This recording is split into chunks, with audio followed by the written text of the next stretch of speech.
Hello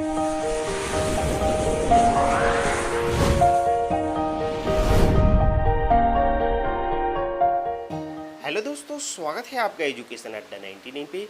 दोस्तों, आप सभी को पता ही है कि छत्तीसगढ़ में डीएलएड और बीएड की यहाँ पर काउंसलिंग की प्रक्रिया चल रही है, जिसमें दोस्तों यहाँ पर प्रथम चरण की 2 मेरिट लिस्ट जारी हो गई है और दोनों मेरिट लिस्ट में दोस्तों यहाँ पर एडमिशन की प्रक्रिया पूर्ण होने वाली है। अब दोस्तों यहाँ पर बात आती है कि सेकेंड काउंसलिंग कैसे करानी है, ठीक है, जिसमें सबसे महत्वपूर्ण बात है कि सेकेंड काउंसलिंग किसे करानी है और किसे नहीं करानी है। ठीक है, देखिए आप सभी को बता दें कि फर्स्ट काउंसलिंग में आपने फॉर्म भरे थे तो उसमें बहुत लोगों को सेकंड काउंसलिंग में भी फॉर्म भरना होगा और कुछ को यहाँ पर सेकंड काउंसलिंग में फॉर्म भरने की आवश्यकता नहीं है। तो किसे फॉर्म भरना पड़ेगा और किसे नहीं भरना पड़ेगा, ये डिटेल में हम आपको इस वीडियो में बताएंगे। ठीक है, तो बारीकी से आपको बताएंगे, तो इसके लिए आपको वीडियो को लास्ट तक देखना है। इसी के साथ साथ दोस्तों, आपके द्वारा पूछे गए जितने भी सवाल है कमेंट में, उन सभी का जवाब आपको इस वीडियो में मिलने वाला है। ठीक है, तो इसके लिए आपको वीडियो को लास्ट तक वॉच करना है। तो दोस्तों, इस वीडियो में हम जानेंगे डीएलएड और बीएड दोनों की काउंसलिंग प्रक्रिया के बारे में। ठीक है, क्योंकि यहाँ पर दोनों की काउंसलिंग प्रक्रिया सेम ही होती है, इसमें कोई अलग नहीं होता है। ठीक है,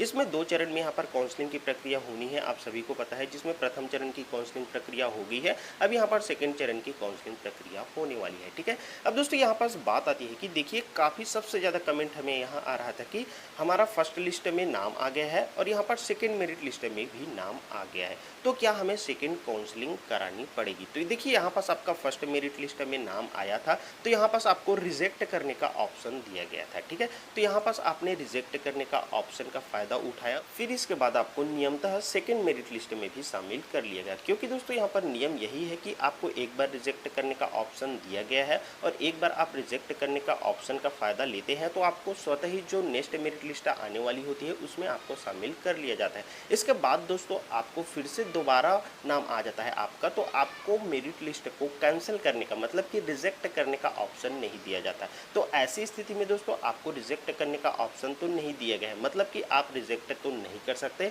और दोस्तों, आप उस कॉलेज में एडमिशन नहीं लेना चाहते तो दोस्तों आप एक्सेप्ट भी नहीं करते, मतलब कि दोस्तों नहीं आपने रिजेक्ट किया, ठीक है, और नहीं दोस्तों आपने यहाँ पर एक्सेप्ट किया, मतलब कि दोस्तों आप नॉट रिपोर्टेड रहते हैं। ठीक है, नहीं एक्सेप्ट करते हैं और नहीं रिजेक्ट करते हैं। तो ऐसी स्थिति में दोस्तों आपको सेकंड चरण की काउंसलिंग में दोबारा फॉर्म भरना होता है। ठीक है, क्योंकि दोस्तों यहाँ पर नहीं आपने एक्सेप्ट किए और नहीं रिजेक्ट किए, इस वजह से दोस्तों आपको काउंसलिंग की प्रक्रिया से बाहर कर दिया जाता है। ठीक है, तो अब इसके बाद दोस्तों चलिए समझते हैं कि ऐसे कैंडिडेट जिनका ना तो फर्स्ट मेरिट लिस्ट में नाम आया और न ही सेकंड मेरिट लिस्ट में नाम आया, उन्हें क्या आगे फॉर्म भरने की आवश्यकता है कि नहीं। तो देखिए दोस्तों, आपका न ही फर्स्ट मेरिट लिस्ट में नाम आया है और न ही आपका सेकेंड मेरिट लिस्ट में नाम आया है, तो ऐसी स्थिति में दोस्तों आपको स्वतः ही द्वितीय चरण की काउंसलिंग प्रक्रिया में शामिल कर लिया जाएगा। ठीक है, आपको दोबारा काउंसलिंग फॉर्म भरने की आवश्यकता नहीं है। ठीक है, नियमतः रूल्स के अनुसार यही है कि जब तक आपका कोई मेरिट लिस्ट में नाम नहीं आ जाता तब तक आपको दोबारा काउंसलिंग कराने की आवश्यकता नहीं है।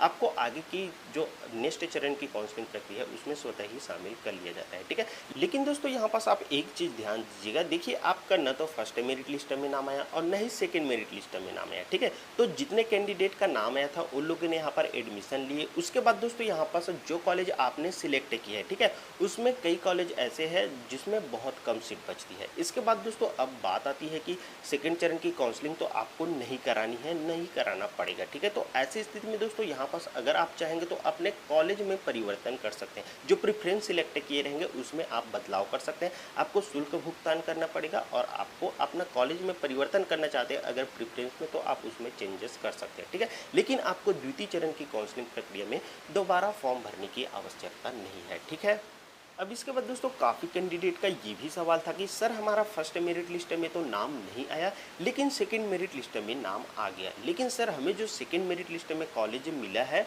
उस कॉलेज में हम एडमिशन लेना नहीं चाहते, तो ऐसी स्थिति में क्या हमें दोबारा काउंसलिंग फॉर्म भरने की आवश्यकता है। तो देखिए आपको बता दूं कि आपका सेकंड मेरिट लिस्ट में नाम आया है, मतलब कि आपको एक ही बार कॉलेज अलॉट हुआ है और एक बार कॉलेज अलॉट हुआ है तो आप उसमें रिजेक्ट कर सकते हैं, ठीक है, अपने कॉलेज को।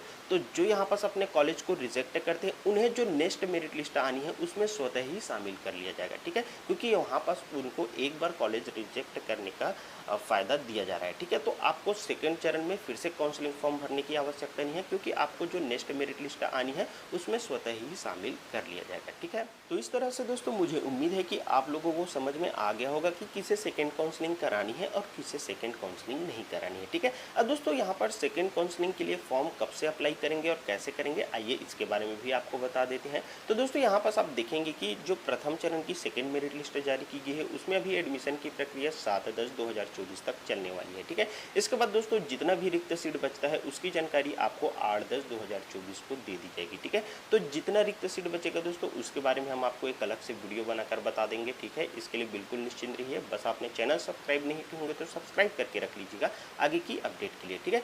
अब इसके बाद दोस्तों यहाँ पर द्वितीय चरण की यहाँ पर काउंसलिंग प्रक्रिया स्टार्ट हो जाएगी, ठीक है। इसके लिए फॉर्म आपको जमा करने के लिए काफ़ी कम समय दिया गया है। देखिए आपको 10/10/2024 से द्वितीय चरण के लिए फॉर्म भरना स्टार्ट हो जाएगा, उसके बाद 14/10/2024, मतलब कि दोस्तों केवल आपको 10 से लेकर 14 मतलब कि 5 ही दिनों का समय दिया जा रहा है, ठीक है।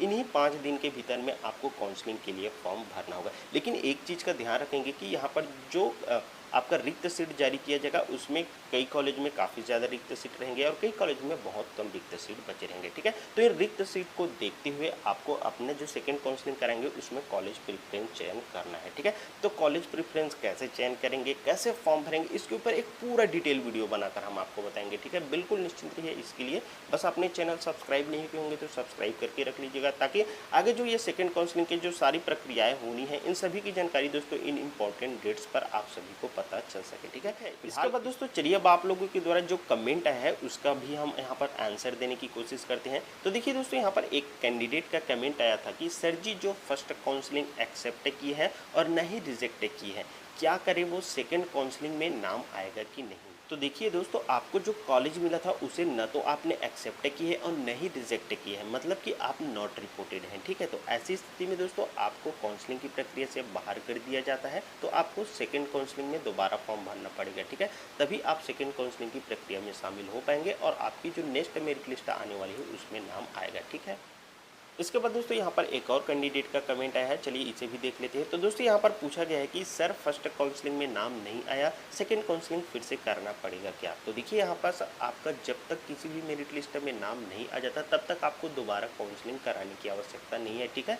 आप आने वाली जो नेक्स्ट काउंसलिंग की प्रक्रिया उसमें स्वतः ही शामिल होते जाएंगे जब तक आपका कोई भी मेरिट लिस्ट में नाम नहीं आ जाता, ठीक है। इसके बाद दोस्तों यहाँ पर एक और कैंडिडेट का कमेंट आया था कि सर मेरा नाम फर्स्ट लिस्ट में आ गया था लेकिन मैंने रिजेक्ट कर दिया और दूसरे लिस्ट में भी नाम आया है लेकिन मैं इस कॉलेज में नहीं करना चाहता हूँ, क्या मैं इसे सेकंड काउंसलिंग करवा सकता हूँ, प्लीज़ रिप्लाई। तो देखिए यहाँ पास आपका फर्स्ट लिस्ट में नाम आया था जिसे आपने रिजेक्ट कर दिया था, उसके बाद आपको सेकंड लिस्ट में भी नाम आ गया लेकिन आप वहाँ पास अपने कॉलेज में एडमिशन नहीं लेना चाहते, मतलब कि दोस्तों यहाँ पास आप अपने कॉलेज को तो रिजेक्ट नहीं कर सकते क्योंकि आपको रिजेक्ट का ऑप्शन नहीं दिया गया और यहाँ पास एडमिशन नहीं ले रहे हैं तो आपने एक्सेप्ट भी नहीं किए होंगे। तो ऐसी स्थिति में दोस्तों आपको दोबारा काउंसलिंग करवानी पड़ेगी, ठीक है। आप दोबारा काउंसलिंग का फॉर्म भर सकते हैं, क्योंकि दोस्तों ऐसी स्थिति में जब आपका नाम आ जाता है और आप एडमिशन भी नहीं लेते तो आपको काउंसलिंग की प्रक्रिया से बाहर कर दिया जाता है, ठीक है। तो आप सेकंड काउंसलिंग जरूर करवा लीजिएगा, आप इसके लिए करवा सकते हैं। इसके बाद दोस्तों यहाँ पर नेक्स्ट कमेंट आया था कि अलॉटमेंट एक्सेप्ट करने के बाद एडमिशन नहीं लेने पर सेकंड काउंसलिंग में अप्लाई कर सकते हैं क्या। तो देखिए यहाँ पास आपको कॉलेज अलॉट हुआ था जिसे आपने एक्सेप्ट किए,